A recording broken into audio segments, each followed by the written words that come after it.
نبی اکرم صلی اللہ علیہ وسلم نے ایک مرتبہ 3 دفعہ قسم کھائی، واللہ لا یؤمنو، واللہ لا یؤمنو، واللہ لا یؤمنو، خدا کی قسم وہ شخص مومن نہیں، خدا کی قسم وہ شخص مومن نہیں، خدا کی قسم وہ شخص مومن نہیں۔ واقعہ یہ ہے کہ ہم تصور نہیں کر سکتے کہ صحابہ کیسے لرز گئے ہوں گے، کانپ اٹھے ہوں گے، کون وہ بدبخت ہے، کون وہ شقی ہے جس کے بارے میں اللہ کے رسول 3 دفعہ قسم کھا کر فرما رہے ہیں کہ وہ صاحب ایمان نہیں۔ قیل من یا رسول اللہ، کسی نے ڈرتے ڈرتے پوچھا ہوگا اے اللہ کے رسول کس کے بارے میں ارشاد فرما رہے ہیں؟ اب جواب سنیے، الذی لا یامن جارہ بوائقہ، وہ شخص کے جس کی ایذا رسانی کی وجہ سے، جس کی بدخلقی کی وجہ سے اس کا پڑوسی امن میں نہیں ہے۔ یہ کوئی گناہ کبیرہ ہے؟ آپ کی فہرست میں تو گناہ ہی نہیں، کبیرہ کیا سوال، صغیرہ بھی نہیں۔ زیادہ آپ یہ کہیں گے کہ ذرا بد اخلاقی ہے، کج خلقی ہے، بس اچھا کردار کا معاملہ نہیں ہے، یہ کہیں گے، گناہ کی فہرست میں نہیں آئے گی بات۔ کبیرہ بہت بڑی شے ہے، لیکن اس پر اللہ کے رسول نے 3 دفعہ قسم کھائی، ایمان نہیں ہے، ہرگز نہیں ہے، خدا کی قسم نہیں۔ اب بتائیے ایمان اور عمل علیحدہ ہو جائیں گے کیا؟ یہ ہے مسئلہ جو امام بخاری کے سر پہ ہے۔ اور سنیے، فرمایا حضرت انس ابن مالک نے، یہ روایت جو میں نے آپ کو ابھی سنائی ہے یہ کوئی ایسی ویسی روایت نہیں ہے، متفق علیہ ہے، بخاری اور مسلم دونوں میں موجود، اس سے اونچا درجہ روایت کا ہے ہی نہیں۔ راوی کون؟ ابو ہریرہ رضی اللہ تعالی، ان کی والدہ لے کر حاضر ہو گئیں، یہ بچہ حضور آپ کی خدمت میں رہے گا، آپ کی خدمت کرے گا، آپ کے پاس رہے گا، ٹھیک ہے۔ وہ حضور کے خادم خاص ہیں، جیسے ذاتی کوئی ہوتا ہے معاملات میں مدد کرنے والا، خدمت کرنے والا، وہ ہیں انس ابن مالک۔ چونکہ ان کا تعارف ہو گیا ہے رضی اللہ تعالیٰ عنہ، تو ایک بات پہلے اور سنا دوں، جو بچہ اپنے اس بچپن سے لے کر 9 برس کی عمر تھی جب آئے حضور کے پاس، انتقال کے وقت عمر کتنی ہوگی؟ 19 برس، 10 برس حضور کی خدمت میں رہے۔ پہلے تو حضور کے اخلاق کی جو گواہی وہ دے رہا ہے وہ اس کی زبان سے سنیے کہ میں 10 برس حضور کی خدمت میں رہا، کسی بات پر ڈانٹنا تو کجا، حضور نے کبھی مجھ سے یہ بھی نہیں فرمایا کہ اے انس تم نے وہ کام کیوں نہیں کیا۔ یہ ہے ایک آقا کی حیثیت سے محمد الرسول اللہ صلی اللہ علیہ وسلم کا اخلاق۔ اگر نہیں کیا خود کر لیا، کوئی ڈانٹ ڈپٹ نہیں، حالانکہ بچے ہیں، بچوں کو ویسے بھی ڈانٹ ڈپٹ دیا جاتا ہے، لیکن نہیں۔ اب ان صحابی کی ایک گواہی سنیے، قلما خطبنا رسول اللہ صلی اللہ علیہ وسلم الا قال، فرماتے ہیں کہ شاذ ہی کبھی ایسا ہوا ہوگا کہ حضور نے کبھی خطبہ ارشاد فرمایا ہو اور اس میں یہ الفاظ نہ ہو۔ الفاظ سمجھ رہے؟ جب بھی خطبہ دیتے تھے آپ یہ الفاظ ضرور فرماتے تھے، شاذ کبھی رہ جائے تو رہ جائے، قلما خطبنا رسول اللہ صلی اللہ علیہ وسلم الا قال، کیا فرمایا؟ لا ایمان لمن لا امانت لہ ولا دین لمن لا عہد لہ، جس شخص میں امانت داری نہیں اس کا کوئی ایمان نہیں، جس میں ایفائے عہد نہیں اس کا کوئی دین نہیں۔ بنا پھرتا ہو وہ دیندار، بنا پھرتا ہو وہ صاحب ایمان اور امتی حضور کا، امانت داری نہیں تو ایمان نہیں، ایفائے عہد نہیں تو دین نہیں۔ کس کا فرمان ہے؟ کسی آج کے زمانے کے مفتی کی بات نہ سمجھ لیجئے گا کہ جس کو آسانی سے آپ چاہیں تو رد کر دیں، یہ محمد الرسول اللہ صلی اللہ علیہ وسلم کا فرمان۔ اور سنیے پھر ایک متفق علیہ روایت بخاری اور مسلم کی، راوی پھر کون ہے؟ ابو ہریرہ رضی اللہ تعالیٰ عنہ۔ فرماتے حضور نے ارشاد فرمایا لا یزنی الزانی حین یزنی وہو مومن ولا یسرق السارق حین یسرق وہو مومن ولا یشرب الخمر حین یشرب وہو مومن. کوئی زانی حالت ایمان میں زنا نہیں کرتا. کیسے ممکن ہے؟ ایمان ہو اور زنا ہو جائے، پھر وہ ایمان دھیلے کا ہوا؟ کیا قدر و قیمت اس ایمان کی؟ وہ تو اٹھا کر پھینک دینے کی چیز ہے.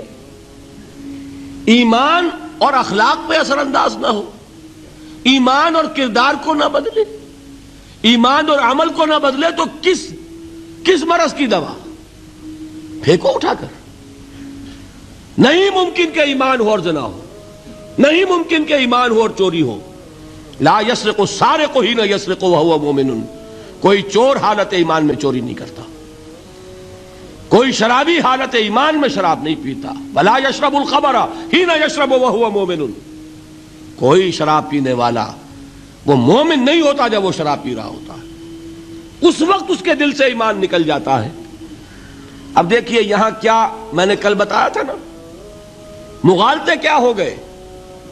مغالطے یہ ہو گئے کہ اس کو سمجھ لیا قانونی بات. یہ قانونی بات نہیں ہے، وہ قانونی ایمان کی بات نہیں ہو رہی، یہ حقیقی ایمان کی بات ہو رہی. قانونی ایمان کی بات ہو تو یہ کافر ہو گیا. پھر کافر نہیں ہے. قانونی ایمان کا دار و مدار قول پر ہے. یہ وہ حقیقی ایمان ہے، قلبی یقین والا ایمان. اس کے بارے میں فرمایا جا رہا ہے وہ دل سے نکل جاتا ہے تو گناہ ہو سکتا ہے. ایک اور حدیث میں حضور نے اس کو اور واضح کر دیا، جب کوئی شخص گناہ کرتا ہے تو ایمان اس کے دل سے نکل کر اور اس کے سر پر منڈلاتا ہے جیسے پرندہ ہو. اگر توبہ کرتا ہے تو واپس لوٹ آتا ہے، توبہ نہیں کرتا تو رخصت ہو جاتا ہے. بتائیے کوئی اشتباہ رہ گیا؟ لیکن خدا کے لیے دو انتہاؤں سے اپنے آپ کو بچائیے. ایک انتہا یہ کہ اس حدیث کی بنا پر آپ کافر قرار دے دیں. یہ غلطی کس سے ہوئی؟ کل بتایا تھا بھائی، کس سے؟ خوارج سے. خوارج سے یہی غلطی ہوئی. وہ فارسی کا ایک مصرع ہے کہ مردی و نامردی قدم فاصلہ دارد. یہ باریک جیسے بال کا سا فرق ہوتا ہے لیکن زمین و آسمان کے نتیجے نکل آتے ہیں. انہوں نے ایسی حدیثوں کی بنا پر یہ فیصلہ کر دیا پھر اگر ایمان نہیں ہے تو کافر ہے. کتنا یہ آسانی سے نتیجہ نکل آیا. ایمان نہیں ہے تو کافر ہے. لا ایمان لمن لا امانت لہو. کوئی شخص امانت میں خیانت کرتا ہے تو اس میں ایمان نہیں ہے، ایمان نہیں ہے تو کافر ہے. کافر ہے تو مرتد ہے، مرتد ہے تو واجب القتل ہے. کہاں سے کہاں بات پہنچ گئی؟ بہت بڑی غلطی، بہت بڑی گمراہی. دوسری طرف ایک ہمارے ہاں اور انداز ہے کہ وہ جنت و دوزخ کے فیصلے اور قیامت کے اور آخرت کے فیصلے بھی قانونی اسلام کی بنیاد پر کرتے ہیں. انہیں یہ سمجھ لینا چاہیے یہ قانونی اسلام دنیا میں مفید ہے، آخرت میں وہ یقین والا ایمان ہوگا تو مفید ہوگا. یہ چیز ذہن سے نکل گئی. اور برا نہ مانیے، یہ اہل سنت کے اکثر عوام کے ذہنوں سے یہ بات نکل گئی. وہ یہ سمجھتے ہیں ہمارے پاس سرٹیفکیٹ ہے، ہم مسلمان ہیں، مسلمان ہیں تو صاحب ایمان ہے، صاحب ایمان ہے تو جنت ہم پر واجب اور دوزخ ہم پر حرام. یہ آپ کے دل میں لکھا ہوا ہے کہ نہیں؟ جب دل میں یہ لکھا ہوا ہوگا تو پھر کرو گناہ. کیوں نہ کرو؟ کیوں حرام خوری نہ کرو؟ کیوں رشوتیں نہ لو؟ کیوں بددیانتی نہ کرو؟ جبکہ دوزخ تو آپ پر حرام ہے ہی ہے، آپ کو کوئی چیز نقصان پہنچا ہی نہیں سکتی. یہ مرجیہ کا عقیدہ تھا اصل میں. یہ دوسری انتہا تھی جو آج اہل سنت کے اکثر لوگوں کے دلوں میں بات بیٹھ گئی، عوام کے اندر، جہلا کے اندر. ان دونوں چیزوں سے بچیے. تیسری ایک غلطی کی اہل تشیع نے. انہوں نے کیا غلطی کی؟ ایمان اور اسلام کے فیصلے دنیا میں کرنے لگ گئے. فلاں مومن تھے، باقی سب مسلم ہی تھے اور باقی سب منافق ہی تھے. یہ فیصلہ کرنے کا کسی کو اختیار نہیں. دنیا میں فیصلہ صرف یہ ہوگا کہ کافر تھا یا مسلمان، چھٹی۔ تیسری کیٹیگری آپ طے نہیں کر سکتے، اس لیے کہ قانونی اصطلاحات یہی دو ہیں۔ سمجھ لیجئے ان باتوں کو، مجھے کوئی دھواں دھار تقریر نہیں کرنی، بات سمجھانی ہے۔ دیکھیے، قانونی سطح پر انسانوں کی تقسیمیں ہوں گی صرف دو، یا مسلم یا غیر مسلم، یہ ہے قانونی تقسیم۔ اب جو مسلم ہے وہ مومن بھی ہو سکتا ہے، وہ منافق بھی ہو سکتا ہے، بات سمجھ رہے؟ لیکن منافق کوئی قانونی اینٹی نہیں ہے۔ دنیا میں ہم کسی کو منافق نہیں کہہ سکتے۔ ہاں، حضور کہہ سکتے تھے، حضور کو اللہ نے علم دیا تھا، لیکن حضور نے بھی ایسی پہرے داری کی ہے کہ کسی ایک شخص کے بارے میں بھی نہیں فرمایا کہ یہ منافق ہے۔ یہاں تک کہ جس کے بارے میں علم نشرہ ہو چکا تھا، عبداللہ ابن ابی، اس کی بھی نماز جنازہ پڑھا دی کہ نہیں پڑھا دی؟ نماز جنازہ کافر کی پڑھی جاتی ہے یا مسلمان کی؟ اس کا مطلب ہے عبداللہ ابن ابی کو بھی حضور نے آخری وقت تک مسلمان تسلیم کیا۔ منافق جو بھی ہے وہ اپنے اندر ہے، اللہ کے ہاں جا کر کھلے گا۔ فار آل لیگل پرپزز اے منافق از اے مسلم، بات سمجھ میں آئی؟